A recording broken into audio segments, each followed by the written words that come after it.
Jana ndio nimejua unaweza soma lakini kaujinga fulani ikatae kutoka ndani yako. Boni Halwale, Dr. Boni Halwale. President anakuambia anataka kuja kujumuika na wewe kuzika mke wako kwa maombolezi ya mke wako. Then wewe unakataa.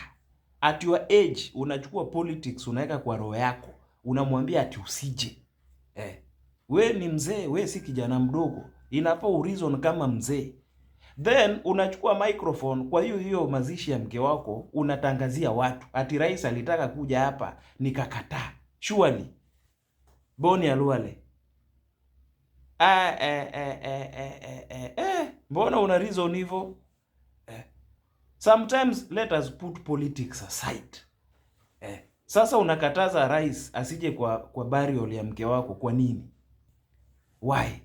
Na ameomba aje. Then wewe unakataa, unamwambia don't come just because of politics. Na hata kama mko na personal issues, saa kama hiyo mnaweka vitu kando, watu wanakuja pamoja. Si kila kitu tunaweka siasa, kila kitu tunaweka emotions, kila kitu tunaweka hasira. Boni hapo ulifanya vibaya. Wewe ulifanya vibaya. That is bad.